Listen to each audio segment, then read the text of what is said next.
사랑하는 성도 여러분, 안녕하십니까? 오늘은 새롭게 열리는 요한계시록, 계시록을 통해 보는 역사와 성경 10번째 시간입니다. 지난 9번의 시간을 통해서 저는 계시록의 해석 방법 그리고 계시록의 주제에 대한 말씀들을 2번에 걸쳐서 드렸고요. 3번째부터 계시록 전체를 9부분으로 나누어서 이 말씀들을 설명해 드렸습니다. 첫 번째 부분은 1장에서부터 3장까지 있는 말씀으로 예수 그리스도와 교회라는 그러한 주제를 담고 있다고 말씀을 드렸죠. 두 번째 부분이 4장에서부터 6장까지 있는 말씀인데, 이것은 하늘나라에서 하나님 베드리는 예배와 예수 그리스도께서 심판주가 되시고, 그리고 주님께서 인을 뗄 때에 세상의 종말까지 이루어질 모든 재앙과 심판의 모습들이 6장에 다 담겨 있다라고는 말씀을 드렸습니다. 그리고 6장 17절에 있는 말씀 통해서 주님의 어떤 그런 심판이 이루어졌을 때 누가 그 앞에 서리오라고는 그런 음성을 통해서 인간은 인간 스스로 구원할 수 없다고는 인간들의 절대 한계 상황 속에서 부르짖는 그 부르짖음에 대한 이야기를 했어요. 그리고 세 번째 부분이 바로 계시록 7장 1절부터 8절까지 있는 말씀인데, 이것이 바로 하나님의 종들을 인쳐서 사명자로 세우는 내용인 것이죠.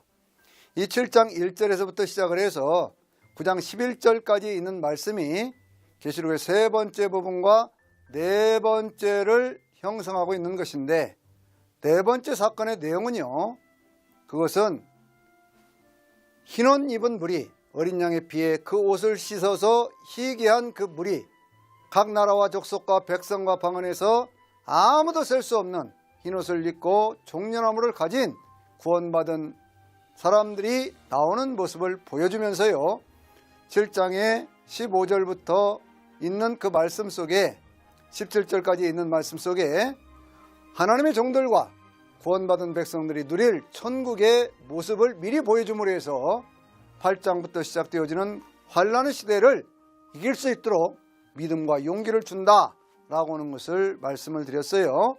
그래서 8장에서부터 9장 11절까지는 5나팔의 재앙이 나오는데, 하늘과 또 땅과 바다와 강과 이 모든 것들에 대한 어떤 재앙과 더불어서 인간들이 고통에 시달리면서도 죽음을 그리워하면서도 죽을 수 없는 그러한 고통의 시대가 찾아온다. 이것이 큰 환난 가운데서 전반기 환난이다 라고는 말씀을 드렸어요. 다섯 번째 부분이 어디냐 그러면 계시록 9장 12절부터 15장 4절까지에 있는 말씀인데요, 이 모든 말씀들의 내용은 어떤 얘기죠?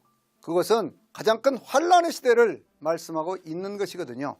가장 큰 환난의 시대는 악한 영들이 극성을 부리는 그런 시대고, 큰 전쟁이 터져서 많은 사람들, 3분의 1 사람들이 죽도록 예비되었다, 준비되었다 라고 말씀할 정도로 큰 재앙의 시기예요.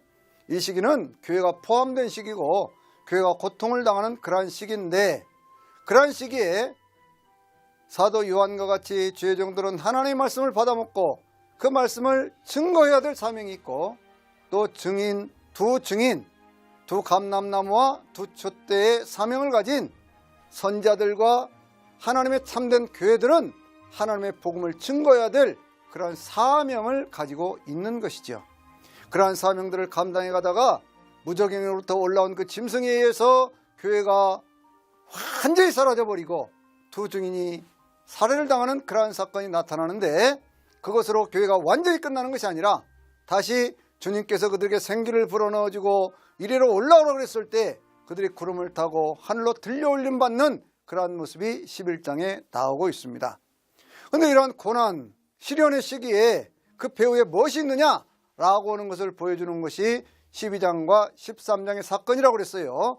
12장에는 누가 나오죠? 교회가 있고 용, 곧, 에뱀, 마귀, 사탄이라고 하는 것이 나타나는데, 그것이 하늘에 전쟁이 터져가지고 그 전쟁 가운데 져서 땅으로 떨어지면서 땅에 있는 교회를 핍박을 하기 시작하고, 그러면서 그 교회를 없애려고 그러지만 하나님의 보호하신 가운데 교회가 보존되어지는 그러한 모습을 보여줘요. 그러면서 그 용이 바다의 모래가에 서서 하나님의 계명을 지키고 예수의 증거를 가진 자들과 싸우려고 바다 모래 위에 서 있더라 그랬거든요. 그래서 그 용, 뱀, 마귀, 사탄이 들어쓰는 두 존재가 13장에 나오는데 여기에 교회가 당하는 가장 큰 환란의 시기가 있다고 그랬어요. 첫 번째 짐승은 바다에서부터 올라오는데 그것은 권력을 가진 적 그리스도지요. 또 땅에서부터 올라오는 짐승이 있는데 그것이 거짓 선지자입니다. 이들이 합작을 해가지고 용의 어떤 그러한 그 권력을 이임받아서 그렇게 해가지고 그 땅에 있는 성도들을 핍박을 하고 하나님의 이름을 비방을 하고 42달 동안 성도들을 싸워 이겨서 죽음으로 몰아넣는 그러한 모습이 나와요. 짐승의 표를 만들어서 그 짐승의 표를 가진 자에는 매매를 못하게 하고 또 짐승의 어떤 그 형상에게 그 우상에게 절하지 않는 자들은 누구든지 다 죽이는 그러한 때가 오게 되어지는 것이죠. 그 모습을 보여주고 있는 거, 그 표를 뭐라고 그랬어요? 666이라고 그랬는데 그것은 짐승의 이름이나 그 이름의 순이 곧 사람의 수라 그랬거든요. 짐승이 뭐라는 얘기예요? 사람이라고는 얘기예요. 적그리스도적인 어떤 그런 권력을 가지고 성도들을 핍박하는, 그때로 말하면 네로와 같은, 또 요한계시록에 쓰여질 때는 도미티안과 같은, 또 마지막 때가 되어졌을 때는 8번째 왕과 같은 그러한 모습으로 땅에 찾아와서 성도들을 핍박하고 교회를 무너뜨리는 그러한 세력들이 있다는 거예요.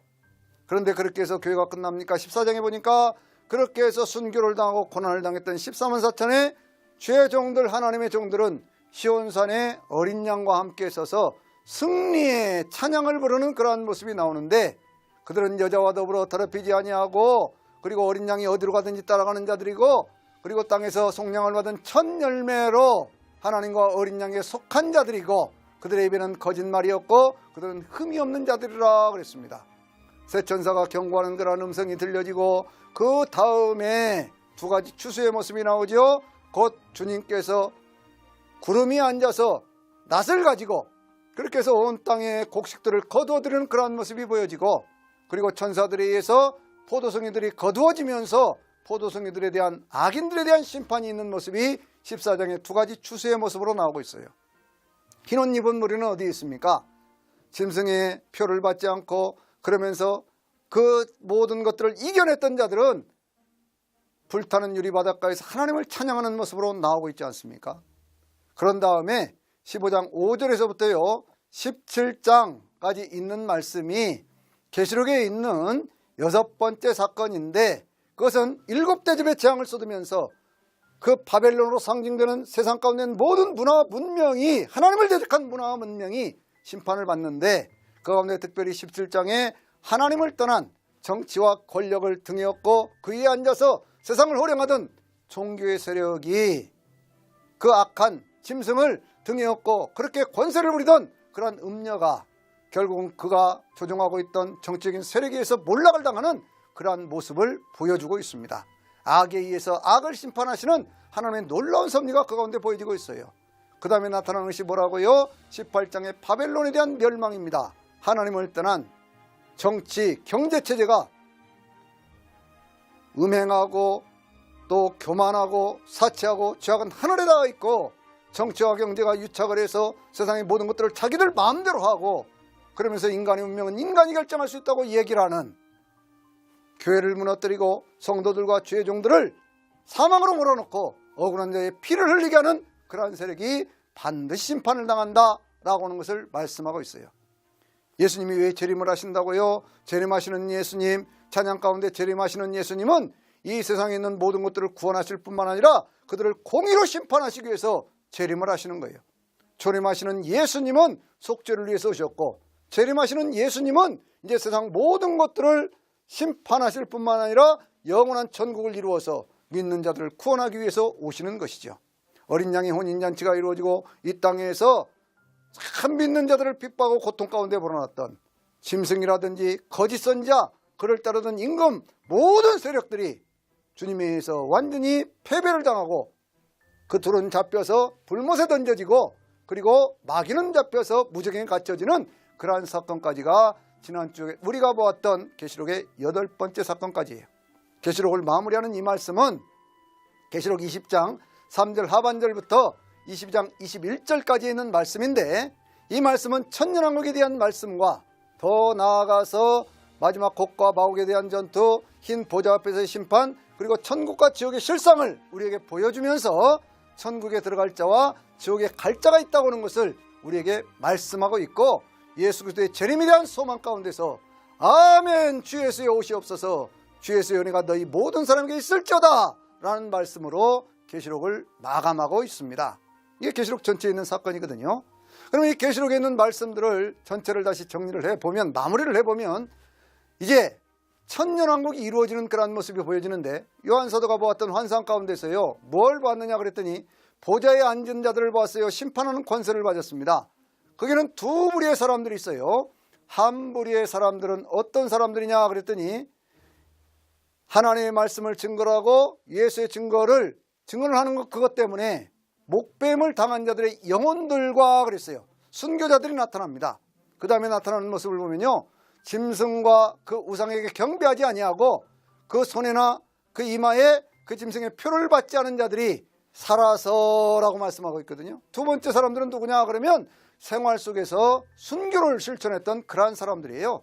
그러니까 살면서 살아있지만 여전히 주님을 믿는 그 믿음을 지키고 그렇게 살면서 생활 속에 순교를 실천했던 그러한 사람들이 살아서라는 말은 부활해서 신령한 몸으로 변화해서 그렇게 해서 그리스도와 더불어 1000년 동안 왕노릇한다라고 말씀하고 있습니다.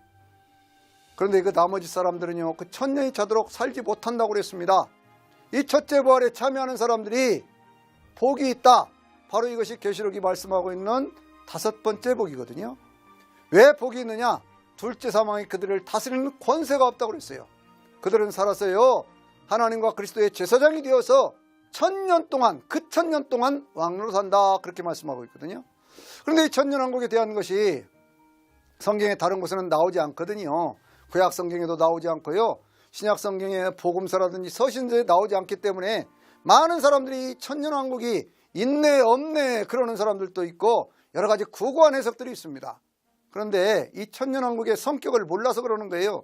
이 천년왕국은, 그것은 주님을 위해서 순교하고 생활 속에서 믿음을 지켰던 사람들에 대한 주님의 보상의 성격이 있는 거예요. 자 보세요. 어린 양의 혼인잔치가 이루어졌습니다. 그러면 어린 양의 혼인잔치에 참여한 사람들이 마치 신혼살림을 하는 것처럼 정해진 자리에서 그 영광을 누리는 바로 그것이 천년왕국인 거예요.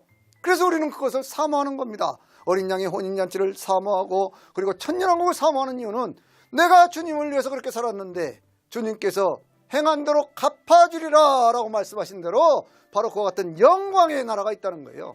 그 기간을 성경은 그 1000년 그렇게 얘기를 하고 있습니다. 1000년이 지나갑니다. 1000년이 지나가면서 마귀가 옥에서 풀려나옵니다. 그가 곡과 마곡으로 흩어져 가요. 곡과 마곡은 어디냐? 하나님을 대적하는 세력들이 모여있는 곳이거든요.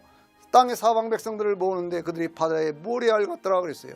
그들이 하나님의 사랑하는 성과 하나님이 사랑하시는 성도들의 진을 그걸 둘러 진칩니다. 이것은 무엇을 얘기를 합니까? 바로 천년왕국이 이루어졌던 그 아름다운 곳, 하나님이 함께 하시면서 주님이 함께 하시면서 그들과 함께 있는 그곳을 둘러 진칠 뿐만 아니라 우리의 신앙생활은 늘 순례의 제와 이글과 같은데 그러한 것들을, 악한 것들이 둘러 진쳤을 때 하늘에서 불이 내려와서 그들을 심판해 버리시고 드디어 마귀도 붙잡혀서 불못에 던져지는데, 성경에 있는 말씀을 보니까 거기에 짐승과 거짓사람도 이미 그곳에 있어서 그들이 세세토록 괴로움을 당하는 모습을 보여주고 있어요. 그 다음에 있는 말씀이 뭐예요? 우리가 잘 알고 있는 흰 보좌 앞에서의 심판이거든요. 땅과 하늘이 그 앞에서 없어집니다. 흰 보좌가 보여요. 그 앞에 작은 자나 큰 자나 모든 자들이, 죽은 모든 자들이 그 앞에 서 있는데 책들이 펴져 있고 또 책이 펴져 있으니 그 책은 생명책이라고 그랬습니다. 그들이 그 책에 기록된 대로 심판을 받아요. 그래서 우리는요, 예수 그리스도를 믿는 믿음으로 속죄함을 받았지만 마지막 때 주님 앞에 서서 그렇게 해서 상급의 어떤 그 아래 부활에 참여하려고 하면 우리가 살아서 자리해야 된다 그 말씀이에요. 그래서 계시록은 행위를 계속 강조하는 이유가 바로 거기에 있어요. 예수 믿는 사람답게 살아라는 거예요. 성결하게 진실하게 바르게 살아라, 그런 말씀인 것이거든요. 그런 그 복음의 어떤 그러한 내용 가운데서 바다도 죽은 자들을 내어주고 사망과 음부도 죽은 자들을 내어주니 그들도 그들의 행위대로 심판을 받고, 그리고 사망과 음부가 불못에 던져지는데 그것이 곧 둘째 사망 불못이라고 그랬습니다. 생명책에 그 이름이 기록되지 못한 자들은 누구든지 다 그 불못에 던져지리라 라고 말씀하고 있어요. 그래서 오늘 저나 여러분은 하나님의 생명책 바로 거기에 우리의 이름이 뚜렷하게 기록이 되어져서 지워지는 이름이 되어서는 안 될 줄로 믿습니다. 이단의 교주는 그걸 뭐라고 그래요? 그 생명책이 자기들의 교적부다 그렇게 얘기를 합니다. 말도 안 되는 얘기예요. 어찌 그런 얘기들을 하는데 지금도 거기에 속는 사람들이 있단 말입니까? 그리고 그 다음에 있는 말씀들 보니까 드디어 천국에 대한 모습이 나옵니다. 장엄한 모습이 나와요. 새하늘과 새 땅을 보니 처음 하늘과 처음 땅이 없어졌더라 그랬어요. 바다도 다시 있지 않더라 그랬습니다. 새하늘 새 땅이라고 하는 것은요, 이것은 전혀 질적으로 새로운 세계를 얘기하고 있는 거예요. 시간이 지나 새로워진 것이 아니라 하나님이 새로 창조한 세상이다 그거예요. 하늘로부터 거룩한 성체 예루살렘이 내려오는데 그 단장한 것이 마치 신부가 그 남편을 위하여 단장한 것 같더라 그랬거든요. 하나님이 그들 가운데 장막을 치시고 하나님이 그들과 함께 계시며 그들이 하나님의 백성이 되고 하나님이 그들과 함께 계시며 그들의 모든 눈물을 그 눈에서 닦아주시며 다시는 죽음이 없고 애통하는 것도 없고 곡하는 것도 없고 아픈 것도 없는 그런 세상이 이제 우리 앞에 다가오고 있어요. 할렐루야. 이것이 이사야 65장에서 말씀하고 있는 새하늘과 새 땅과는 다른 거예요. 이사야 65장에는요 거기에는 죽음이 있습니다. 백세가 되어서 죽는 사람들, 이런 사람 복이 없다고 그랬어요. 그러나 이 계시록에 나오는 그 세계는요 죽음을 초월해버린 그러한 세계예요. 그러니까 그 세계를 우리가 사모하는 것 아니겠습니까? 보좌에 앉으신 분이 내가 만물을 새롭게 한다고 말씀하시고요, 그러면서 주님께서 목마른 자들에게 값없이 생명샘물을 준다. 주님께서 나는 처음과 마지막이요 라고 말씀을 하세요. 시작과 마침이라고 말씀을 하십니다. 그러면서 내가 이 모든 것들을 다 이루었다라고 말씀을 하셔요. 할렐루야. 무엇을 이루었다는 거예요? 주님께서 구원을 완성하셨다 그 말씀이에요. 그러면서 주님께서요 그 계시록 21장 7절에 있는 말씀을 보면 이렇게 말씀을 하시죠. 이기는 자에게는 내가 이것들을 상속으로 주리니 나는 그의 하나님이 되고 그는 내 아들이 되리라 라고 말씀해요. 이것이 계시록이 말씀하고 있는 8번째 이기는 자에 대한 말씀이에요. 7번까지는 무엇을 말씀했습니까? 7교회 주신 말씀 가운데 이기는 자들이 되라고 말씀하셨지요. 그리고 그 가운데 주실 영생에 대한 말씀을 하셨지요. 그런데 마지막 때 구원 때에 이기는 사람들에게는 천국이 주어진다고 말씀해요. 그래서 이 말씀을 우리가 소망하고 있는 것 아니겠습니까? 이 천국이라고 하는 것은요 정말 너무나 아름답고 황홀한 그러한 것이에요. 요한사도가 하늘에서부터 내려오는 거룩한 성 새 예루살렘을 보았습니다. 그 성은요 아주 참 정금으로 되어 있고 하나님의 영광이 거기에 비추어지고 있고 그리고 벽과 수정같이 귀한 보석의 빛과 같이 밝게 빛나는 그러한 모습으로 우리에게 찾아오고 있는 거예요. 그 성은요 참 그 12개의 문이 있고 또 12개의 기초석이 있는데 12개의 문이 있고 12개의 기초석이 있는 바로 그곳에 이스라엘 12자손의 이름들이 있고 그리고 거기에 12사도 어린 양의 12사도의 이름이 있어요. 구원받은 모든 사람들이 그 문을 통해서 천국으로 들어가게 되는 것이거든요. 천사가 참 그 갈대자를 가지고 그 저 성의 어떤 크기를 재는데 그 성의 모습은요 길이와 넓이와 높이가 똑같다고 그랬어요. 12,000 스타디온이라고 그랬거든요. 한쪽의 길이가 그건 무엇을 얘기를 하느냐 그러면 그것은 완벽하고 완전하다라고는 그런 모습을 우리에게 보여주고 있는 거예요. 그 성의 모습을 그렇게 쭉 묘사를 해가면서 그 성은 정금으로 되어 있고 그 문은 12개의 진주문으로 되어 있고 12개의 보석으로 되어 있다라고 말씀을 해요. 이게 무슨 얘기입니까? 그것은 성이 정금, 진주, 보석처럼 변함이 없는 영원히 찬란한 빛나는 모습이고 그리고 그 가운데는 하나님께서 가장 귀하게 여기는 그러한 것들로 가득 차 있는 그러한 곳이라는 얘기. 여러분들 우리에게 주어져 있는 우리가 가야 될 영원한 본향 천국은 그렇게 아름다운 모습으로 되어 있습니다. 여러분 그러한 나라가 사모되지 않습니까? 그러한 나라가 눈앞에 보여지지 않습니까? 이 천국을 바라볼 때 우리는 세상에 있는 모든 고난을 이길 수 있는 그러한 힘을 갖게 되는 거예요. 그 성전에는요 뭐가 없다고 그랬습니까? 성전이 없다고 그랬어요. 하나님께 친히 성전이 되어주신다고 그랬습니다. 또 그 성에는요 어둠이 없다고 그랬습니다. 왜요? 하나님의 영광이 비추어지고 그리고 하나님께서 그 가운데 영광을 비추어주실 뿐만 아니라 하나님께서 친히 등불이 되어지고 햇빛이 되어주시는 거예요. 햇빛보다 7배나 강한 빛이 잘 나는 곳입니다. 그 땅의 왕들이 자기들의 영광을 가지고 그리로 들어가고, 그리고 그 땅에 있는 모든 땅의 사람들이 자기들의 영광과 존귀를 가지고 그 성에 들어가는 거예요. 그런데 거기에 못 들어갈 사람들이 있지요. 거기에는요, 가증한 것들이라든지 더러운 것들이라든지 거짓말하자는 들은 그들을 들어가지 못하고 다 성 밖에 있으리라 그랬어요. 그 성에 들어갈 자와 들어가지 못할 자를 하나님은 구별하고 계신다, 그 말씀이에요. 그 성에 들어가지 못할 자들이 어떤 자들입니까? 두려워하는 자들이라든지 혹은 믿지 않는 자들이라든지 거기에 거짓말을 하는 자들이라든지 우상을 섬기는 자들이라든지 살인하는 자들이라든지 이러한 사람들은 그 성에 들어가지 못한다라고 하나님 말씀하고 있는 거예요. 성에 들어갈 자, 천국에 들어갈 자와 천국에 들어가지 못할 자가 분명히 구별되어서 계시록에는 나타나고 있습니다. 요한사도가 다시 환상을 보는데요, 생명수가 흐르는 그러한 강을 보게 됩니다.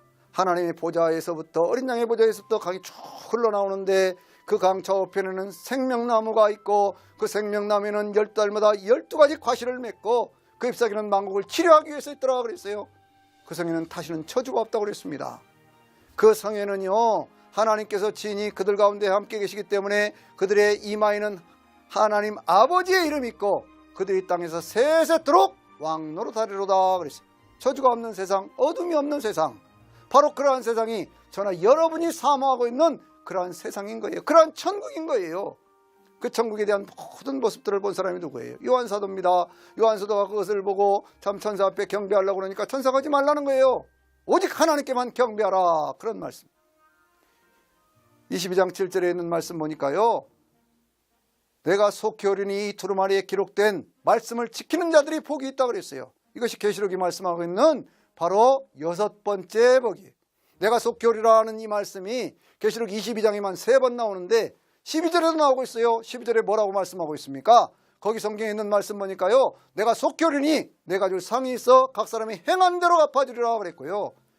또 22장 20절에 있는 말씀 보니까 내가 속히 오리라 라고 말씀하니까 아멘 주에서요 오시옵소서라고 하는 그런 말씀이 있어요. 속히 온다고는 말은 주님께서 지금 심판을 시작하신 그때로부터 계속해서 마지막 종말의 때를 향하여 그렇게 준비하고 오신다는 것을 우리에게 말씀하고 있는 것입니다.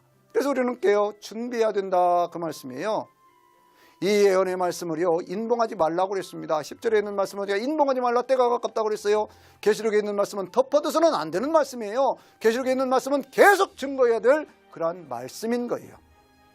주님께서 이 땅에 오시면서 그와 같은 내용들을 쭉 말씀을 하시면서요, 뭐라고 말씀을 하셨냐면, 나 예수는 이것들을 교회를 위하여 증언했다라고 말씀. 내 사자를 위해서, 내 사자들을 보내서.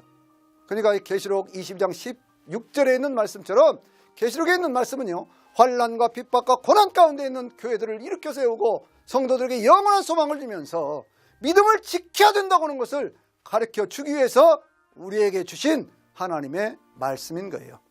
그래서 계시록 22장 14절에서 계시록의 7번째 복을 말씀할 때 어린 양의 피에 그 옷을 씻는 자들이, 그 사람들이 복이 있다, 그들은 그 성과 그리고 생명나무에 나아갈 수 있는 권세를 얻기 함이라 라는 말씀을 그래서 하는 거예요. 여러분, 저나 여러분은요, 예수 믿고 구원받은 것 행복하게 살아야 됩니다. 행복하게 그것을 받아들여야 되고 그런 믿음 갖고 살아야 된다고 말씀이에요. 천국이 우리 앞에 있다, 그 말씀이에요. 그러면서 주님께서요, 모든 사람들을 초청하시죠. 성령과 신부가 초청을 합니다. 듣는 사람들도 초청하고 원하는 사람도 초청하고 목마른 사람도 다 초청해서 생명샘물을 값없이 준다고 주님은 말씀하셔요. 그리고 이 두루마리에 있는 모든 예언의 말씀들을 더하거나 빼지 말라고 말씀하시죠. 더하는 자에게 재앙을 더하고 그리고 빼는 자에게는 그 재앙을 더하리시리라 말씀해요. 왜요? 그것은 이 계시록에 있는 종말에 대한 계시는 완전한 거라는 거예요. 예수 그리스도를 통해서 완전하게 그것이 이루어진다, 그 말씀이거든요. 그러니까 그것을 임으로 더해서 내가 재림 예수라고 주장을 한다거나 혹은 뭐 어떤 재림에 대한 엉뚱한 얘기를 한다든지 그러면 재앙이 더해지는 것이고 영원한 천국에 들어가지 못하게 되는 거예요. 사랑하는 성도 여러분, 저나 여러분에게는 영원한 하늘나라가 준비되어 있습니다. 세상 가운데 우리가 참 눈물도 흘리고 고통 가운데 있고 슬픔 가운데 있다고 할지라도 우리는 천국의 복음을, 영원한 복음을 붙들고 살아야 되는 거예요. 이 천국의 복음, 영원한 복음을 붙들고 살 때 우리는 세상에 있는 고난을 이길 수 있고 슬픔과 고통을 이길 수 있고 어떤 어려움이 와도 예수의 피로 내 입술로 증거하는 복음으로 마지막까지 우리가 증거하면서 믿음을 지킨다는 그것 때문에 우리는 세상을 능히 이길 수가 있는 것이거든요. 살아계신 하나님, 좋으신 아버지 하나님, 영혼을 주관하시는 우리 주님께서 이제 심판주로 오셔서 저나 여러분을 천국으로 인도해 주실 때까지 믿음으로 승리할 수 있게 되시기를 주의 이름으로 축원합니다.